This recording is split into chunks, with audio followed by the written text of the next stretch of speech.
기독교 교회력상 성령 강림절이 옳습니다. 성령이 강림하셨다, 오셨다, 그런 이야기죠. 그 내용이 오늘 사도행전 2장에서 우리가 같이 읽은 말씀입니다. 성령 강림은, 성령에 대한 신앙은 우리 기독교 신앙에서 절대적으로 중요합니다. 성령에 대한 여러 가지 오해들도 많이 있지만은 성령에 대한 바른 이해 없이는 기독교 신앙생활을 바르게 할 수 없다고 말할 수 있습니다. 예수님께서 십자가에 못 박혀 죽으시고 사흘 만에 부활하셨다가 40일 만에 승천하셨습니다. 근데 제자들은 그때가 아주 힘든 시기예요. 여러분이 아시다시피 예수님을 3년 동안 제자들이 따라다니면서 여러 가지를 보고 들었습니다. 그러나 그들이 기대했던 것은 예수님이 죽으시는, 십자가에 죽는 예수님이 아니었고, 이스라엘의 무슨 권력자로 등장을 할 뿐만 아니라 로마의 이런 식민 정치를 물리치고 이스라엘을 해방시키는 모세 같은 지도자로 예수님이 등장하기를 원했던 것이 사실입니다. 그런데 예수님께서 십자가에 죽으시니까 다 실망해서 자기 고향으로 돌아갔습니다.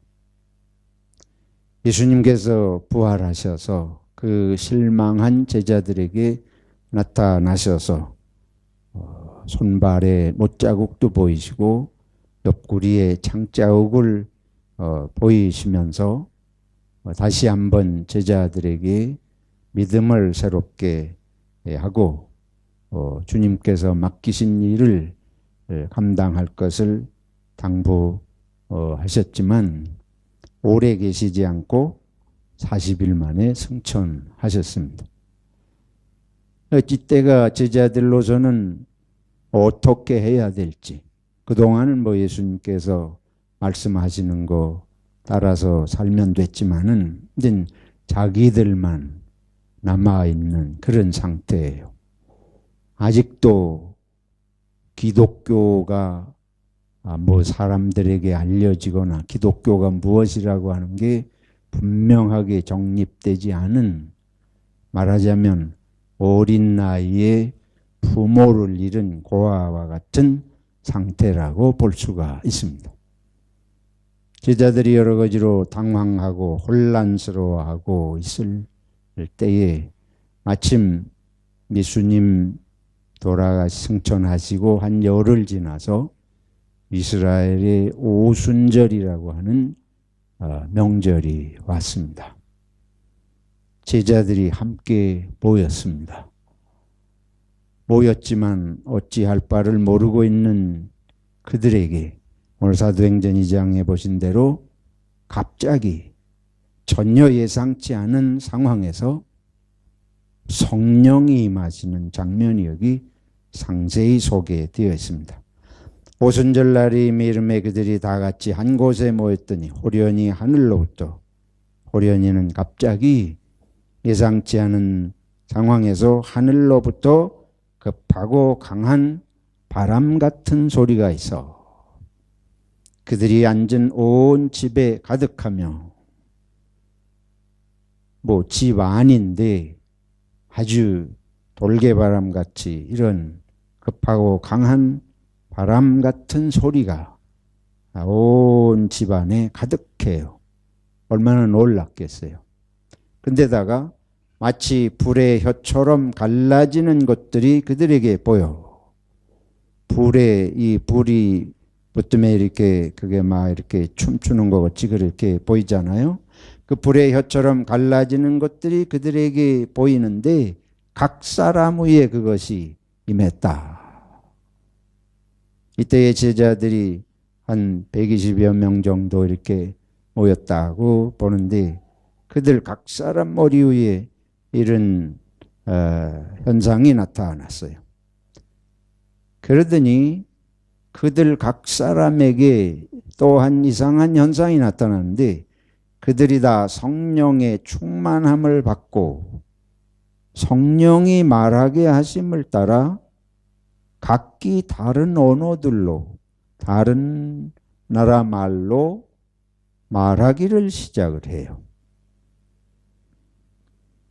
그걸 이제 여기 오늘 성경은 방언이라는 말은 본래 그 사투리라 그런 말이죠. 경상도 방언, 뭐 전라도 방언, 충청도 방언 이런 식으로 거기 여러 그 밑에 구절 이하에 보면 바데, 메데, 엘람, 메소포타미아 뭐 이렇게 15개 정도의 언어가 다른 그런 여러 종족, 민족, 부족들이 지금 모여 있는데 그 각 사람들이 쓰는 여러 나라 말로 제자들이 말을 하기 시작을 한다 그 말이죠. 근데 무슨 말을 하는가 하면 그 내용은 11절에 보면 우리가 다 우리의 각 언어로 하나님의 큰 일을 말함을 듣는도다.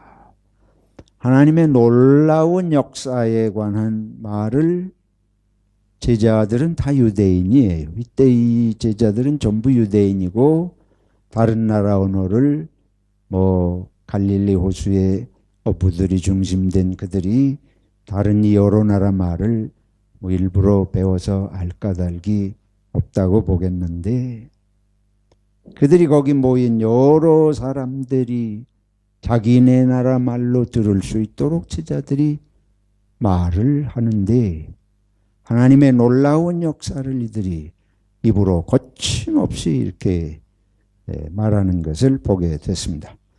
그래서 다 놀라며 당황하여 서로 이르되 이 어찌된 일이냐, 이게 도대체 어떤 현상이냐, 이게 무슨 일이냐.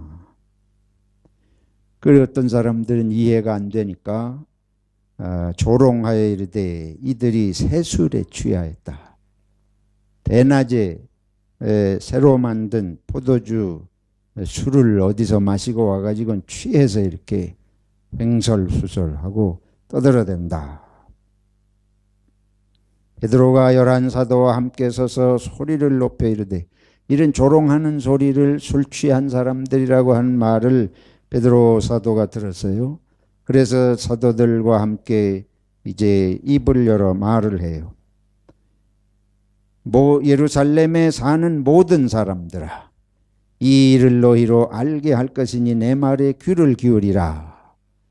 지금 한낮인데 우리가 술 취한 것이 아니다.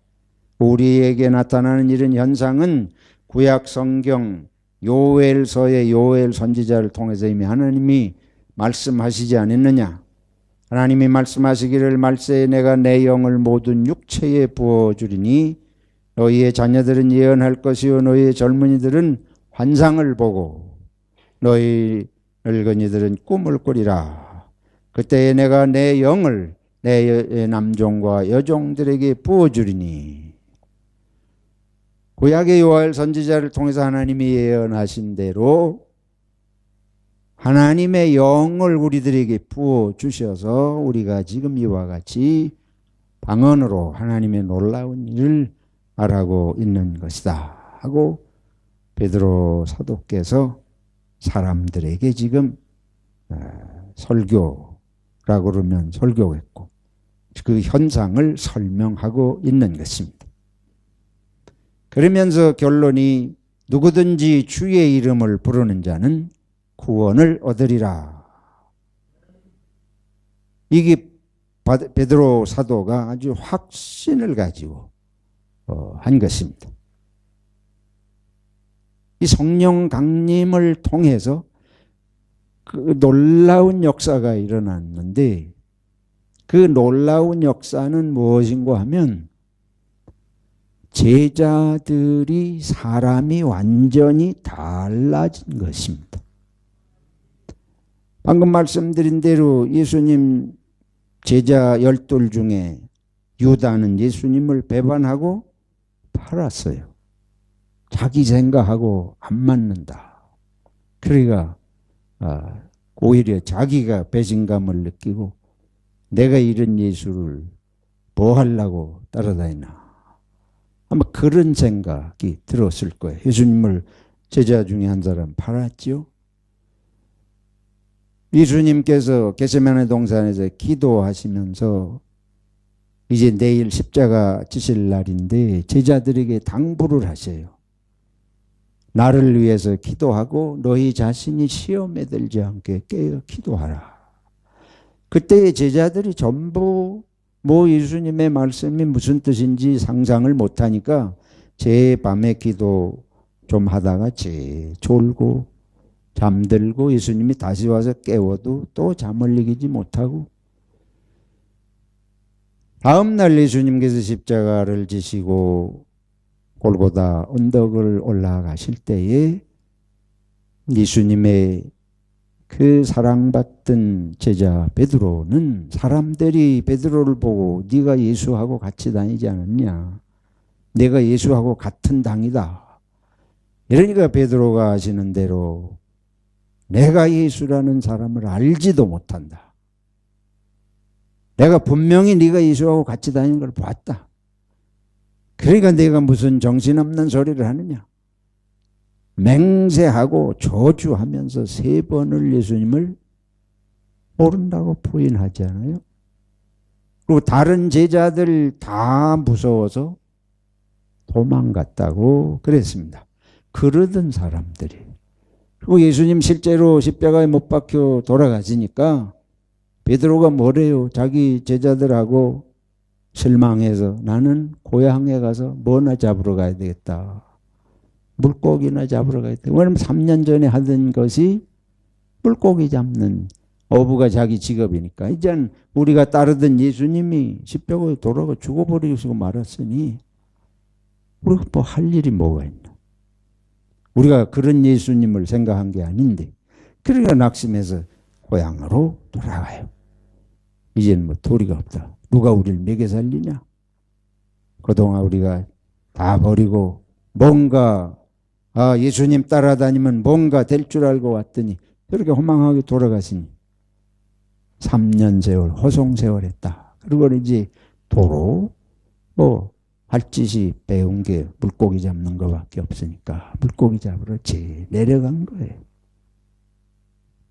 그래서 예수님께서 다시 제자들이 물고기 잡는데 가셔가지고 또 처음에 3년 전에 물고기 잡을 때에 부르시던 때 같은 그런 기적을 일으키시면서 그러지 말고 다시 하나님께서 너희들에게 맡기신 내 양을 치는 이 일에 다시금 전념해라.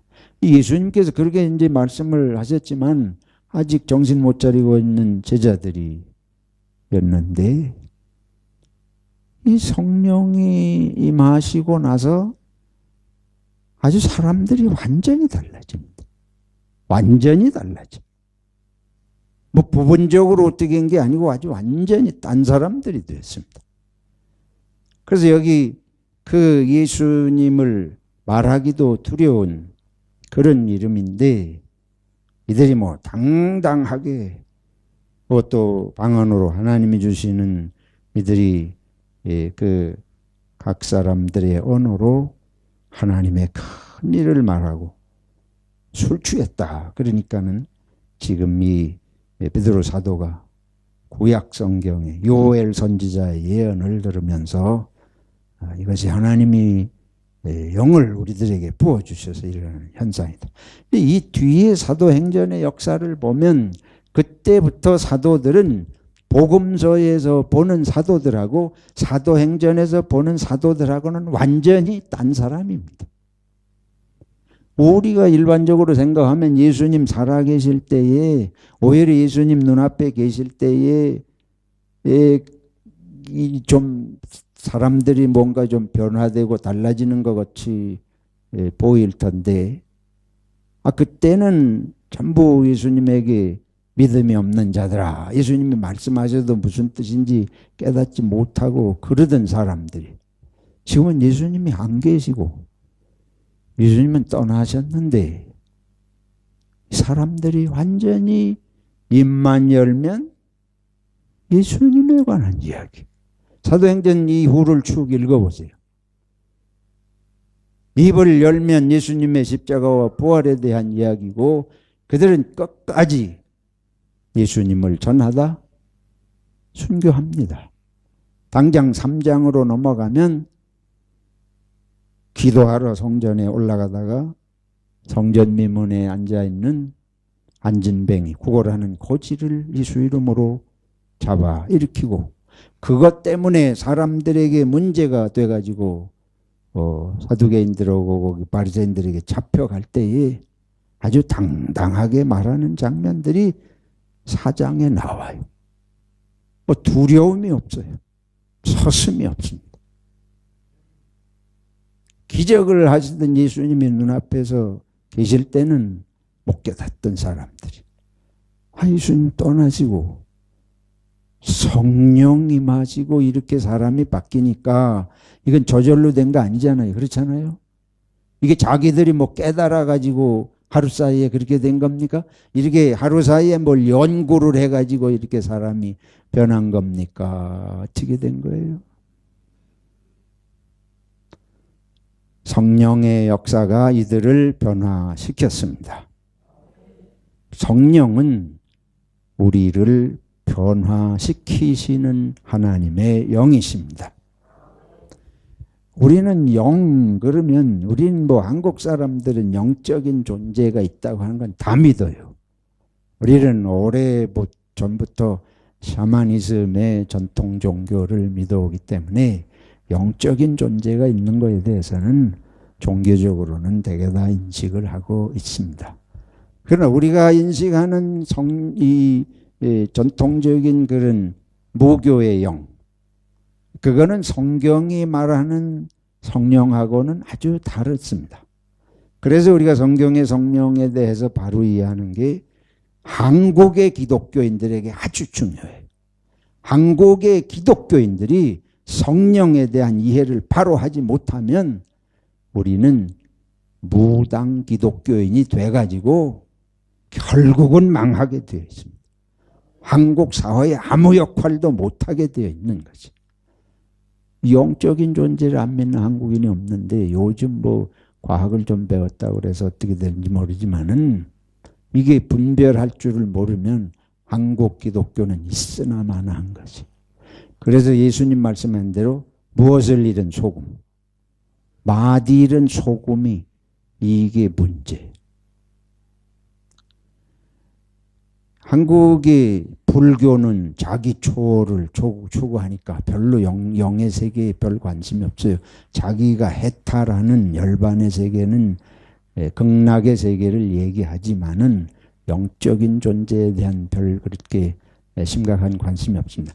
유교는 이 세상 살아가는 동안의 인간관계, 삼강오륜, 이거는 국가를 통치하는 데 중심을 둔 그런 윤리와 사상입니다. 그리고 인간관계, 군신, 유의, 임금과 신하, 부부와 부모, 자녀, 뭐 친구, 뭐 사회생활을 하고 국가생활을 하는데 필요한 그런 정치 윤리가 유교의 핵심이에요. 이거는 이 세상의 인간관계에 대한 것이기 때문에 이것도 영의 세계에 별로 큰 관심이 없습니다.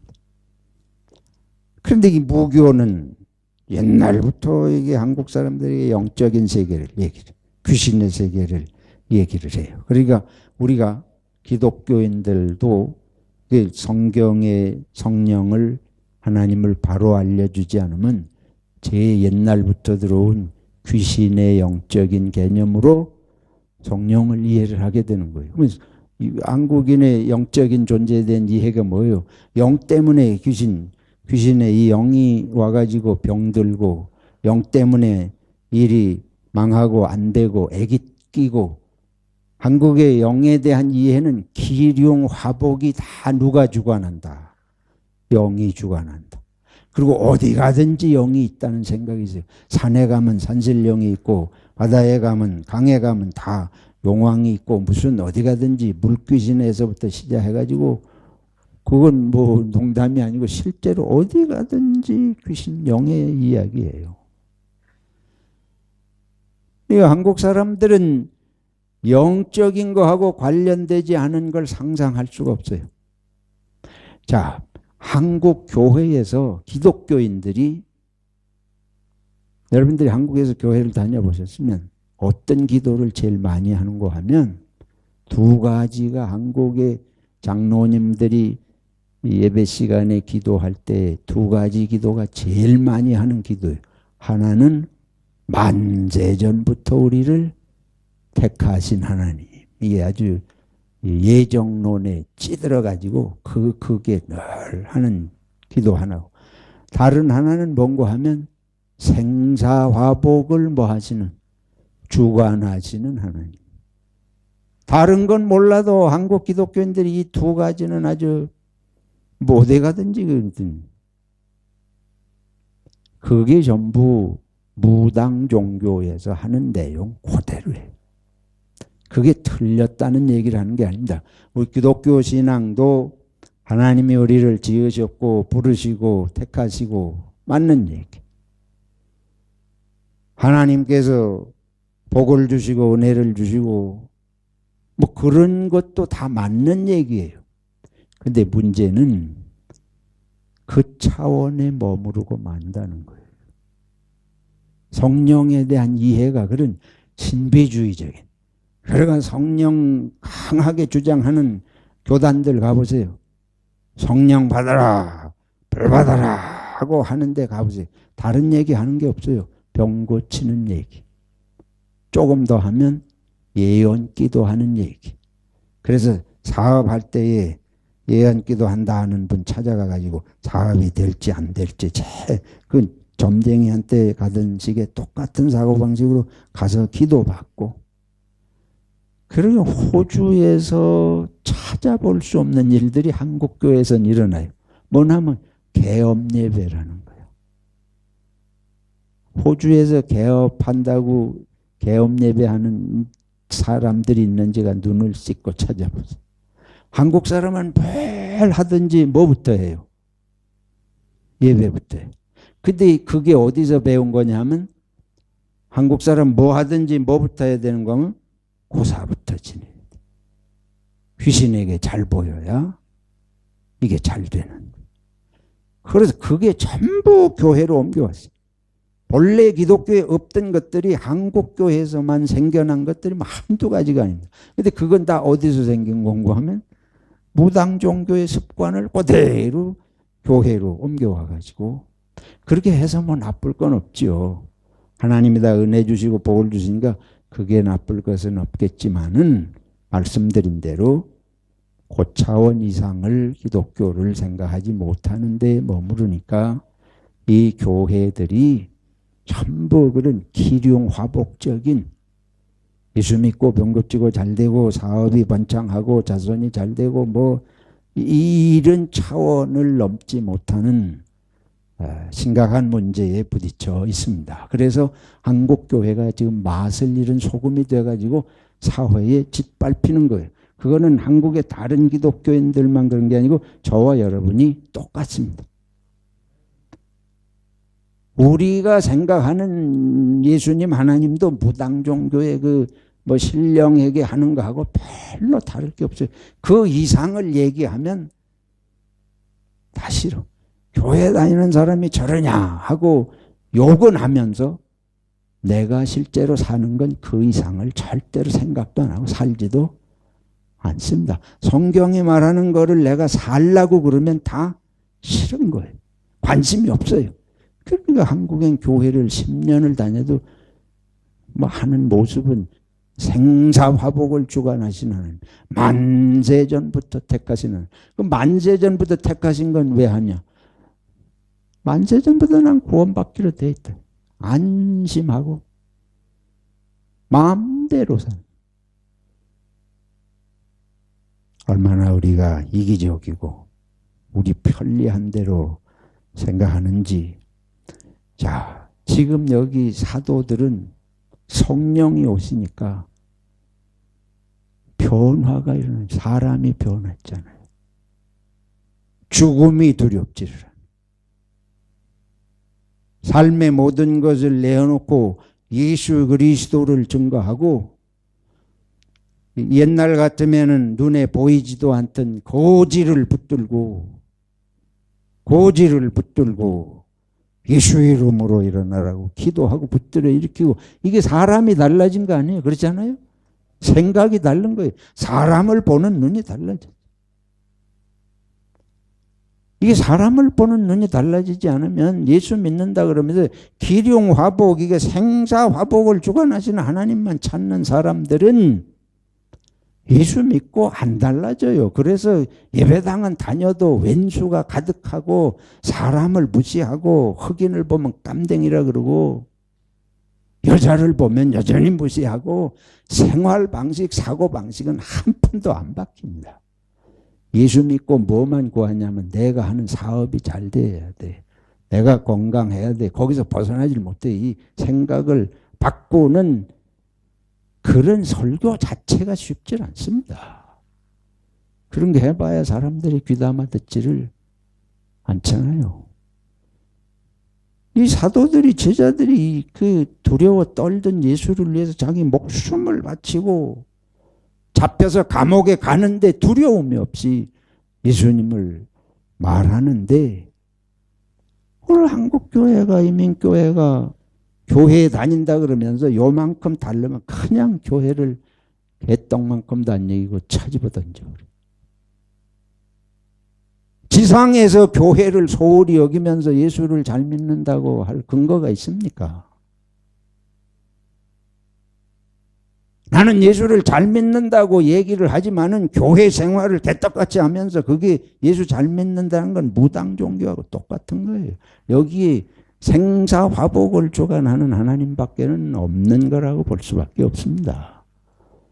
예수를 위해서 내가 십자가를 지고 따르라고 하신 말씀처럼 고난을 당하고 죽음의 길을 간 건데, 예루살렘 교회가 얼마나 문제가 많겠어요. 예루살렘 교회가 뭐 문제가 없었습니까?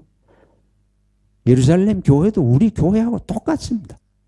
2000년 전 그분들도 우리하고 다 똑같은 사람들이에요. 근데 그때 예루살렘 교회는 우리보다 100배는 가난하고 100배는 먹을 게 없고 힘들게 산 교회입니다. 근데 그들이 다 우리 사도행전 2장 후반부서부터 가보면 먹을 거 다, 입을 거 다, 재산 다 팔아서 내놓고 같이 살고 날마다 찬송하고, 그거는 어떻게 가능한 거예요? 이게 달라졌기 때문인 줄로 믿습니다. 성령은 신비주의자들이 말하는 것처럼 뭘 그런 역사도 해요. 성령께서 예언도 하시고 성령께서 병도 고치시고 기적도 일으키십니다. 근데 그게 성령의 주된 역사가 아닙니다. 성령은 오늘 성경에서 보는 대로 삶의 내용이 바뀌게 하는 거예요.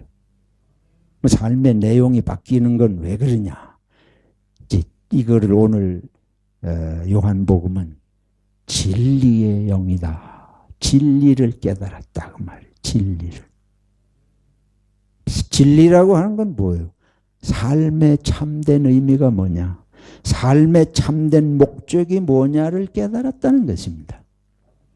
진리는 무슨 우리가 말하는, 우린 진리 그럼 자꾸 불교식이 돼가지고 득도하는 거로 생각하는데, 진리는 득도하는 게 아니에요. 성경이 말하는 진리는 요한복음 8장에서 말하는 대로 예수님이 내가 곧 길이요 진리요 생명이니, 예수님이 진리예요. 그래서 성령의 첫 번째 하시는 일은 뭐 여러 가지 있지만 오늘은 두 가지만 생각하겠습니다. 성령의 첫 번째 하시는 일은 예수 믿게 하는 일입니다. 왜냐하면 성경은 예수님이 진리인 걸 말씀하기 때문에 그래요. 진리를 깨닫지 못하면 헛사는 거예요. 진리라고 하는 거는 몇몇 사람들이 부처님 앞에 가서 도 닦는 게 아니고, 말씀드린 대로 시골 할머니도 할아버지도 물고기 잡는 어부도 내 삶을 어떻게 살아야 된다는 현실적인 깨달음이 진리였습니다. 근데 그 진리라고 하는 것이 예수님의 삶이 진리라고 말이에요. 근데 예수님의 삶이 진리인 것은 예수님이 하나님의 뜻을 그대로 사신 분이거든요. 뭐 이거 시간이 가서 삼위일체 다 얘기할 수가 없습니다. 그러니까 나중에 기회를 미루고 예수님께서 하나님 자신이면서 또 하나님의 아들로 오셔서 하나님이 인간을 지으신 인생의 목적에 맞게 그대로 사신 분이 예수님이에요. 그래서 우리가 예수를 믿는 건 예수님을 보면 사람이 삶을 어떻게 살아야 한다는 것을 비로소 알게 되는 거예요. 눈에 보고 깨닫는 거예요. 그게 진리입니다. 진리는 산속에 들어가서 도통하는 게 아니고 평범한 삶 가운데서 어떻게 살아야 하는지를 보고 깨달은 거. 그게 진리. 그게 예수님께서 보여주신 삶이 곧 진리라. 그래서 예수님을 보고 그리고 예수님을 보고 믿고 내가 삶을 저렇게 살아야 되겠다. 그래서 사도들이 예수 이름으로 일어나라. 그거는 기적을 일으킨 데 초점 있는 게 아니고 예수님이 이런 사람들을 살아계실 때 예수님께서 이런 버려진 사람들, 병들고 버려진 사람들, 이 사람들을 예수님이 그냥 지나가셨을 리가 없어요. 지나가신 적이 없어요. 그러니까 지금 여기 예수님이 우리하고 함께 계시면 예수님이 이 사람을 분명히 어떻게 하실 게 틀림없어요. 일으키실 게 틀림없으니까 나사렛 예수 이름으로 어떻게 하라? 일어나 걸으라. 이거를 자꾸 우리는 기적 일으키는 얘기로 착각을 하기 때문에 무당 종교식으로 이걸 보기 때문에 성경의 진리를 반도 못 보는 거예요. 사도들의 마음에 예수의 마음이 생겼구나. 예수가 진짜라고 하는 것을 깨닫고 예수의 마음이 이들 속에 들어갔구나. 할렐루야. 이게 성령이 하시는 일입니다. 성령이 오시면 누구의 마음이 들어와요?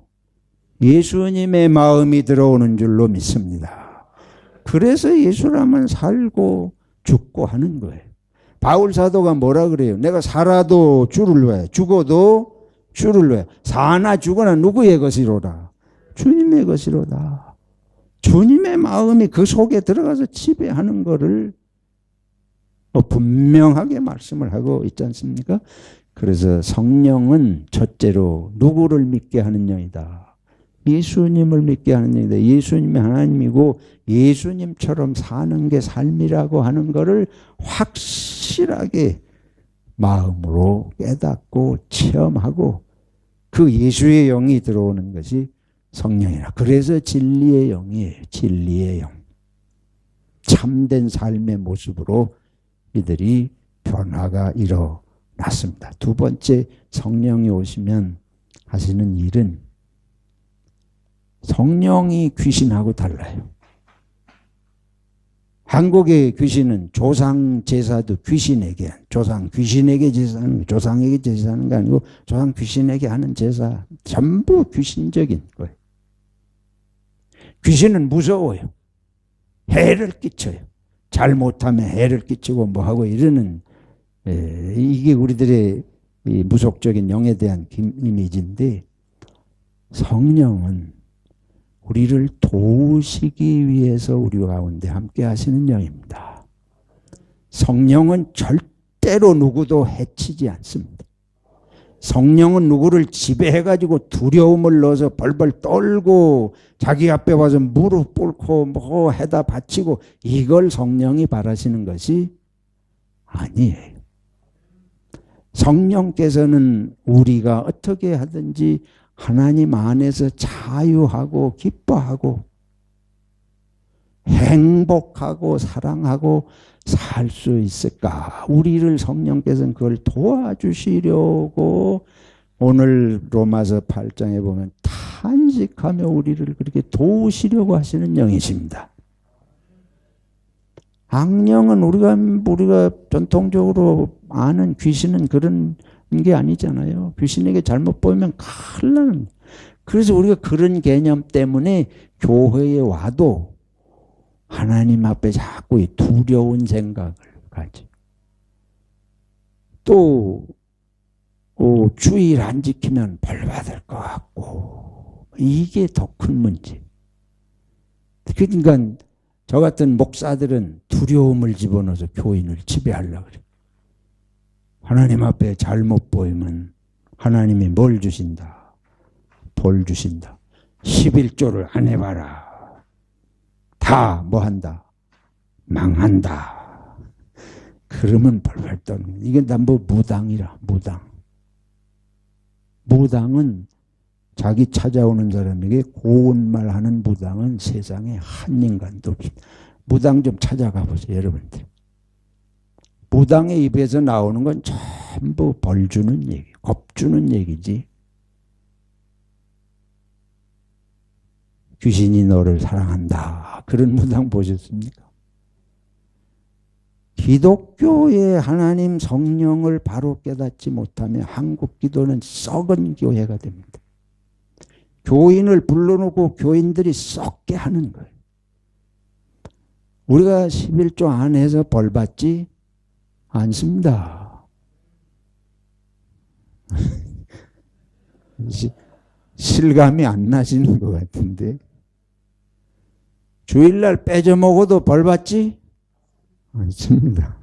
그렇다고 빠지지 마시고. 하나님은 억압해서 우리를 지배하려는 영이 아니시다. 하나님은 당신을 섬기는 데다가 중점을 두시는 게 아니고 하나님을 섬기는 것도 우리가 잘 되라고 하시는 것이에요. 진리는 두 가지입니다. 하나님을 사랑하고 사람을 사랑하는 거예요. 그러니까 합하면 하나예요. 기독교 진리는 사랑인데 사랑하라 그러면서 겁을 줘가지고 지배하는 게 어떻게 사랑이겠어요? 그렇잖아요.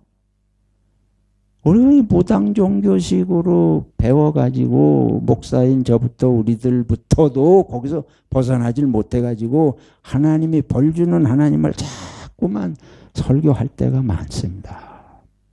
부지불식간에 벌써 그렇게 돼요.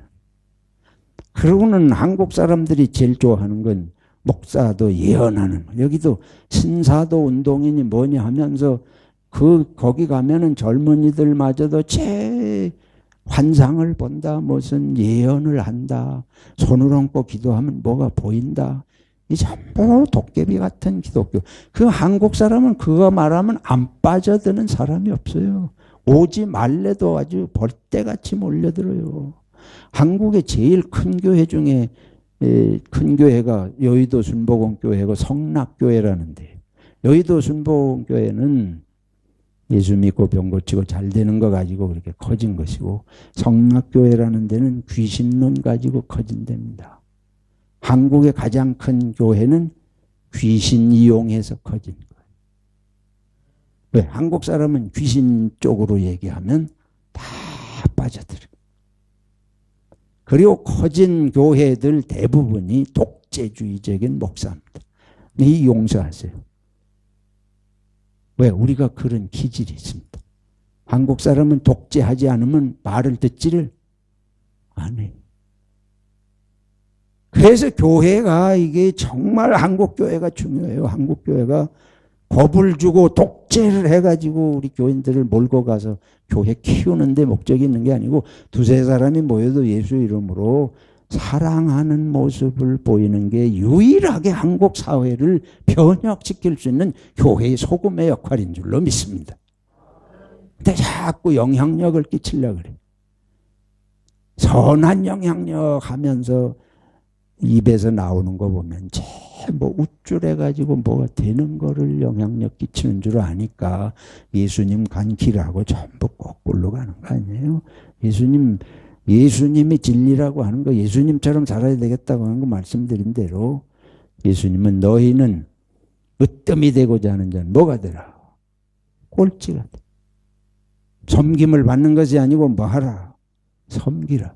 그 십자가에 죽으셔서 했는데 우리는 여전히 대형화되는 데서부터 출세한 우쭐함을 느끼고 그러면 거기를 다 따라가요. 그럼 그 사람들이 왜 그렇게 되냐? 제가 하는 이런 얘기 100년을 해봐야 여러분 마음에 차지 않습니다. 여러분도 누구 따라가고 싶은 거 하면 출세한 거. 그러니까 큰 교회 사람들이 왜 그렇게 모여요? 거기 가야 뭐가 있는 것 같거든요. 이게 보통 심각한 병이 아닙니다. 이게는 한국이 세계에 뭐 그렇게 대형교회 있는 걸 자랑할 거로 생각하지만 제정신이 들면 이거는 세계 교회를 썩게 하는 일이다. 한국 사회의 썩음을 방지하는 게 아니고 한국 사회를 더 썩게 하고 일반인들에게도 교회에 대한 이미지가 자기들과 같은 똑같은 일은. 그래서 보십시오. 결론적으로 우리 시간이 많이 가니까 사도들이 성령 받아서 세상적으로 볼 때 성공한 사람이 있습니까? 사도들이 성공했냐고요. 우리가 성령 받으면 성공해야 될 거 아니에요. 그러잖아요. 요한 일서를 이용하면서 내 영이 잘됨과 같이. 뭐가 잘되고? 범사에 잘되고. 뭐 하기를 원하노라? 강건하기를 원하노라. 이게 삼박자 축복인데. 영이 잘되면 범사가 잘되고 항상 강건하고 그렇습니까? 사도들이 그렇게 얘기한 게 아니에요. 사도들 중에 건강한 사람이 별로 없었습니다. 사도 바울 보세요. 사도 바울은 평생 안지를 알았어요. 또는 간지를 알았다고도 봐요. 항상 병약했습니다. 사도 바울의 후계자인 디모데도 늘 위장병으로 고생하고 자기들 병 하나 못 고쳐요. 근데 다른 사람 불쌍히 여기시고 어떻게 하면 또 하나님께서 역사하셔서 병이 낫고 하지만은 그게 자동 기계처럼 뭐 손만 대면 다 낫고 이런 것이 그거는 전적으로 누구에게 달린 거예요. 하나님께 달린 건데 우리는 그걸 방법론적으로 예수 믿으면 다 뭐든지 망사형통하는 것처럼 그건 우리의 인간적인 소망이지만은 성경에 대한 균형 잡힌 이해는 아니었습니다. 다시 한번 우리들이 예수님의 사신 모습의 본질이 무엇인가? 사도들이 그렇게 하면서 말씀드린 대로 사도들은 하나 예외 없이 다 순교했습니다. 다 순교했어요. 평생 가지고 남긴 거 없이. 우리들은 그렇게 하라 그래도 못하잖아요. 그러나 우리가 정신마저 거꾸로 돌아가지고 그렇게는 아는데 못해서 죄송합니다. 이게 아니고 아주 예수를 바꿔치기를 해요. 성경에 없는 예수를 설교하고 성경에 없는 제자의 삶을 말하면서 교회에 가면 평안이 있어야지. 교회가 뭐 평안을 줘요. 왜 갑자기 이런 얘기를 합니까? 평안은 하나님이 주시는 것입니다. 근데 나를 하나님 앞에 내어 맡겨야 평안이 오는 것이. 평안을 하나님이 안 주시는 게 아닙니다. 성령 받는 것도 마찬가지예요. 이 말씀하고 마치겠습니다. 성령은 그냥 밤새 산기도 해가지고 산기도도 이게 무당 종교에서 온 거라. 세상에 산기도 하는 거 한국교회밖에 없어요. 왜냐하면 한국에 말씀드린 대로 전부 산마다 뭐가 있어요? 신이 있어요. 산마다 전부 신이 있습니다. 유명한 산은 전부 그 유명한 신들이 다 있어요. 그래서 산에 가서 기도해야 영적인 영험한 인물이 되는 거예요. 근데 이 예수 믿은 사람들이 이제 그 생각을 못 버리고 옛날에 뭔가 영험한 인물이 되겠다는 사람들이 전부 어디 가서 기도한 거 하면 산에 가서 기도. 물론 이 도시 생활 속에 기도하기가 적당하지 않으니까 그런 면이 있지만은 다른 이면에 그런 풍속이 있다고 말이죠. 새벽 기도를 길선주 목사님이 만들었는데 왜 세계교회에 없는 새벽 기도가 한국에서 생겼냐? 새벽 기도는 누가 하던 풍속입니까? 불교 믿고 무당 종교에서 하는 게 새벽에 정한수를 떠놓고 부엌엔 조왕신이라는 신이, 부엌신을 조왕신이라 그래요. 그러면 어머니들이 제일 먼저 일어나면 새벽에 정한수를 부엌에 떠놓고 군대 간 자식을 위해서 빌고 뭐 이런 게 우리 아주 전통적인 건데, 새벽에 목욕 재개하고 기도하는 습관이 어디로 들어왔어요? 교회로 들어온 거예요. 그게 새벽 기도입니다. 근데 그거 해서 나쁘다는 얘기를 하려는 게 아니고, 우리의 이런 전통이 우리도 모르는 사이에 우리 속에 지배를 하고 있다는 얘기를 제가 드리려고 하는 거예요. 누구마저도, 교회 기독교인마저도 우리도 모르게 그런 것들이 우리를 지배하고 있다. 우리들이 다시 한번 예수 그리스도를 믿지만은 이 선을 넘어서지 못하는, 전통적인 것을 넘어서지 못하는 이것을 생각하고 정신을 차리고, 예수님의 정신을 따라서 살려고 하는 게 한국 교회가 한국 사회에 보여주어야 할 것이다. 사랑하는 성도 여러분, 저와 여러분들이 성령이 누구신지를 성경을 통해서 알 때, 성령은 우리를 도우시는 영이시다. 우리에게 위로를 베풀어 주시고 우리를 위해서 탄식하며 대신 기도하시고, 그러니까 염려하고 답답하고 괴로운 게 있으면 다 성령님을 의지하고 하나님께서 나를 아시니까 이것을 받아주시고 이것에서 자유할 수 있도록, 성령은 자유케 하는 일, 성령이 이런 걸 해결해 주시는 것은 우리가 거기서 종살이하는 것을 원하시지 않기 때문에, 우리가 자유한 하나님의 인간으로 살기를 원하시기 때문에 성령이 도우시는 것입니다. 그건 돈을 많이 벌게 해주시고 건강해지면 자기 마음대로 살고 이런 데 목적이 있는 것이 아니에요. 결론입니다. 저와 여러분들은 반드시 성령의 사람이 되어야 합니다. 안 그러면 세상의 노예가 돼가지고 그 종살이에서, 두려움의 영에서 벗어날 수가 없어요. 두려움의 영이 아니라 하나님의 은혜의 영으로 체험을 하고 기쁨으로 주님을 섬기면서 세상 사람들에게 예수 믿는 사람다운 본을 함께 보여갈 수 있도록 주님의 이름으로 축원합니다. 하나님 아버지, 성령이 오셔서 우리를 주장해 주시옵소서. 염려, 근심, 불신앙에 사로잡힐 때 성령께서 우리를 도우시고 주장하셔서 예수 믿고 또 예수를 믿는 기쁨을 체험하게 하시고, 세상 그 무엇을 다 잃어도 하나님 안에서 감사하며 살 수 있는 믿음을 충만하게 채워 주시옵소서. 예수님의 이름으로 기도하옵나이다. 아멘.